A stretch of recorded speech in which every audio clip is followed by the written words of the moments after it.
Hello दोस्तों, आज का हमारा जो टॉपिक है वो हिंदी की प्रमुख कहानी व कहानीकार है। तो यहाँ पे हम जानेंगे हमारे जो हिंदी की प्रमुख कहानीकार हैं इनकी रचनाओं को, इनकी कहानियों को हम ट्रिक के माध्यम से किस तरह से याद करें। जब हम ट्रिक के माध्यम से रचनाओं को याद करेंगे तो हमें और भी आसानी से ये समझ में आएंगी और याद भी होंगी। क्योंकि कोई भी आप चीज़ ले लो, उसे जब खुद से समझोगे और उससे जब सेंस लगाओगे और खुद से उसकी जब ट्रिक बनाओगे तो आपको और भी आसानी से वो चीज़ समझ में आती है। जैसे मैंने यहाँ पे कुछ कवि लिए हुए हैं जिनकी रचनाओं की वो ट्रिक्स बनाई हुई है। आप लोग इस वीडियोज़ को देखिएगा, इसके बाद खुद से सेंस लगाइए तो आपको और भी आसानी से ये समझ में आएंगी और लॉन्ग समय तक याद भी रहेंगी और आपको इसमें इंटरेस्ट भी आएगा, बोरियत महसूस नहीं होगी। तो सबसे पहले तो मैं यहाँ पे अगर बात करूँ, जो हमारी हिंदी कहानी का विकास है वो किससे माना जाता है, तो वो सरस्वती पत्रिका से माना जाता है। इसका जो प्रकाशन हुआ है सरस्वती पत्रिका का, ये 1900 से माना जाता है। यहीं पे अगर मैं बात करूं, जो महावीर प्रसाद द्विवेदी जी हैं, तो इन्होंने सरस्वती का संपादन कार्यभार कब संभाला था, ये 1903 ईस्वी में संभाला था। और कब तक किया था ये काम, 1920 ईस्वी तक किया था। तो यहाँ पे अगर मैं वो बात करूँ, जो राजेंद्र वड़वालिया जी हैं, तो इन्होंने हिंदी की पहली कहानी किसे माना है, तो जो रेवरेंड जे न्यूटन की एक जिम्मेदार का दृष्टांत कहानी है जो 1871 में प्रकाशित हुई थी, तो इसे किसने, राजेंद्र वड़वालिया जी ने हिंदी की पहली कहानी माना है। वहीं अगर मैं बात करूं डॉक्टर बच्चन सिंह जी की, तो इन्होंने हिंदी की जो पहली कहानी है वो किशोरीलाल गोस्वामी जी द्वारा लिखित त्रिनयनी प्रलय को माना है, जो कब प्रकाशित हुई थी, ये 1887 में प्रकाशित हुई थी। तो यहाँ पे जो हिंदी की प्रमुख कहानीकार मैंने दिए हुए हैं उनकी हम ट्रिक्स को समझते हैं कि उन्होंने मतलब इनकी ट्रिक्स किस तरह से है। जैसे मैं बात करूँ रमेश चंद्र शाह की, तो सबसे पहले तो इनकी जो मैंने ट्रिक्स बनाई हुई है उसको हम पढ़ते हैं। इसके बाद इनकी जो रचनाएं उन्हें हम अलग अलग डिफाइन कर लेंगे।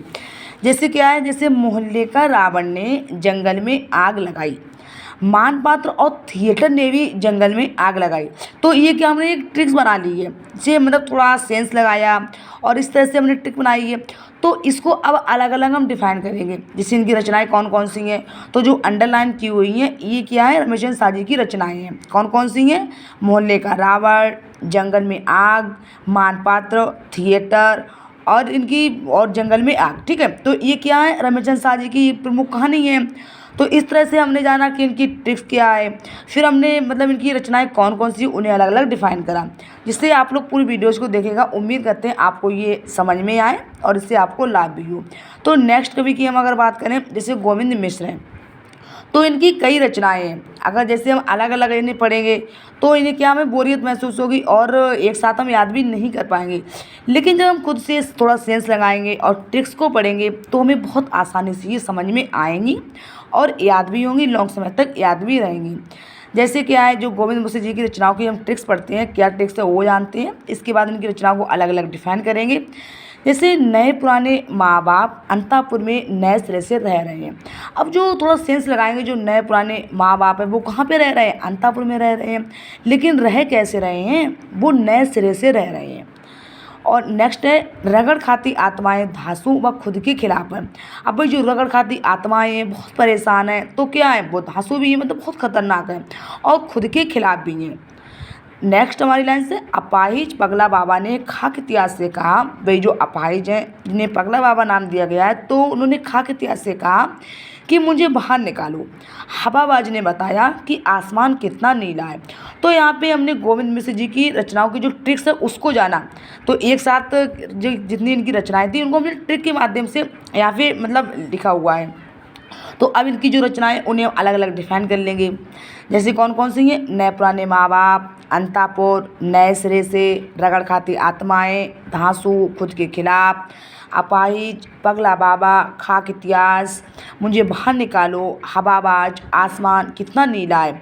तो ये गोविंद मिश्र जी की रचनाएं हुई। तो यहाँ पे हमने जाना इनकी जो कम से कम 15-20 रचनाएं हैं जिन्हें मात्र मैंने 2-3 लाइनों में लिखा हुआ है। अगर आप इसे पढ़ोगे तो बहुत आसानी से आपको ये समझ में आएगा। तो ऐसे में नेक्स्ट कवि की अगर बात करूँ, महीप सिंह हैं। तो इनकी रचनाओं को हम देखते हैं। इनकी सबसे पहले हम ट्रिक पढ़ते हैं, इनकी रचनाओं की ट्रिक क्या है। जैसे क्या है, गिरहाव में उजाले के उल्लू सुबह के फूल हैं। भाई जो गिरहाव है उसमें जो उजाले के उल्लू हैं वो क्या है, सुबह के फूल हैं। कितने संबंध ने कुछ और कितना से पूछा दिल्ली कहाँ है। जो कितने संबंध था तो उसने कुछ और कितना से वो पूछता है कि भाई आप मुझे ये बताइए दिल्ली कहाँ है, किस साइड में है, तो वो ये पूछता है। तो ये क्या है, थोड़ा हमने सेंस लगाया जिससे कि हमें जो इनकी ट्रिक्स है रचनाओं की वो और आसानी से समझ में आएगी। अब इन्हें हम अलग अलग डिफाइन कर लेंगे। जब 2-3 बार इसकी ट्रिक्स को हम पढ़ेंगे, इनकी जो रचनाओं की ट्रिक्स है, तो इसके बाद अलग अलग डिफाइन करेंगे तो उम्मीद करते हैं बहुत आसानी से ये समझ में आएगा। जैसे क्या है, महप सिंह की रचनाएं कौन कौन सी हैं, गिराव, उजाले की उल्लू, सुबह के फूल, कितने संबंध, कुछ और कितना, दिल्ली कहाँ है, तो ये महप सिंह की रचनाएं हो गई। ऐसे में अगले कवि की अगर बात करूँ, कामता नाथ, तो इनकी रचनाओं की ट्रिक्स क्या वो हम पहले देखते हैं। जैसे तीसरी सांस में छुट्टियां शिकस्त हैं। अब जो तीसरी सांस है उसमें छुट्टियां क्या है, शिकस्त हैं। रिश्ते नाते सब ठीक हो जाएगा। तो ये कामतानाथ प्रसाद की जो रचनाएं हैं उनकी ट्रिक्स है। अब इन्हें हम अलग अलग डिफाइन करेंगे। जैसे कौन कौन सी रचनाएं हैं, तीसरी सांस, छुट्टियां शिकस्त, रिश्ते नाते सब ठीक हो जाएगा। तो ये अभी हमने जाना जो यहाँ पे प्रमुख कवि दिए हुए हैं, इनकी मतलब रचनाओं की ट्रिक क्या है और किस तरह से हम ट्रिक को याद करेंगे और किस तरह से हम जो इनकी रचनाएं दी हुई हैं इनको अलग अलग डिफाइन करेंगे। तो इससे आपको ये और भी आसानी से समझ में आएगी। जैसे अभी हमने बात की रमेश चंद्र साहा की, गोविंद मिश्र की, महिप सिंह की और कामता नाथ की। तो हमने जाना इनकी रचनाएं कौन सी हैं, इनकी ट्रिक्स क्या है। तो सबसे पहले तो आप लोग पूरी वीडियोज़ को देखिएगा और इनको अच्छे से समझिएगा, इनकी मतलब रचनाओं की ट्रिक क्या है।